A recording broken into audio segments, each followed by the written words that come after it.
அன்பார்ந்த வாலிப நண்பர்களே, நம்முடைய வாழ்க்கைய வசந்த காலமா மாத்திர இந்த லெந்து காலத்தை கடவுளுடைய வார்த்தையை கேட்டு தியானிச்சு தொடர்வோமா? அன்பான வாலிப நண்பர்களே, ஆண்டவராகிய இயேசு கிறிஸ்துவின் நாமத்தினாலே திருமண்டல இளையோர் இயக்கத்தின் சார்பாக உங்கள் யாவருக்கும் எங்களுடைய அன்பின் வாழ்த்துக்களை தெரிவித்துக் கொள்கின்றேன். இன்றைய நாளிலும் மத்தேயு எழுதின சுவிசேஷம் 28ஆம் அதிகாரம் வசனங்கள் 5-8 வரை நாம் இந்த தியான பகுதியாக இன்றைக்கு எடுத்துக்கொள்வோம். இயேசு கிறிஸ்துவனுடைய உயிர்த்தெழுதலை சந்திப்பதற்காக காத்து கொண்டிருந்த பெண்களை பற்றி நாம் இந்த இடத்துல பார்க்க முடிகின்றது. இயேசு கிறிஸ்துவனுடைய உயிர்த்தெழுதல் பெண்களினுடைய பயத்தை போக்குகின்றது.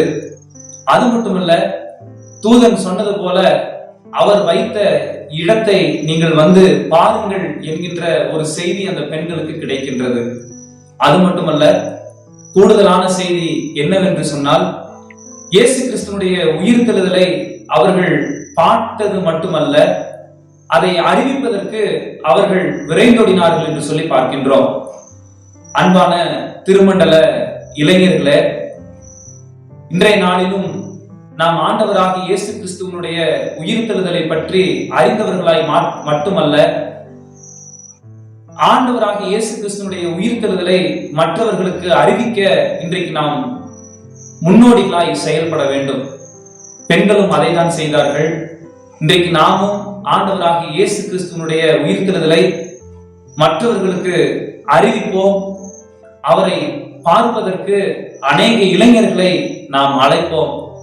குறிப்பாக இந்த 40 நாட்களும் நம்முடைய திருமண்டலத்தில் உள்ள 8 மறை மாவட்டங்களில் உள்ள அநேக வாலிபர்கள் இந்த நில் கவனி செல் என்கின்ற காணொலியில அருளுரை ஆற்றினீர்கள். நம்முடைய திருமண்டலத்தில் உள்ள வாலிப பணியாளர்கள் இதற்கு அநேக உதவிகளை செய்தார்கள். உங்கள் யாவருக்கும் திருமண்டல இளையோர் இயக்கத்தின் சார்பாக எங்களுடைய அன்பின் வாழ்த்துக்களையும் நன்றிகளையும் நாங்கள் தெரிவித்துக் கொள்கின்றோம். கர்த்தர் உங்கள் யாவரையும் ஆசீர்வதித்து உங்களை வழி நடத்துவாராக. ஆமென்.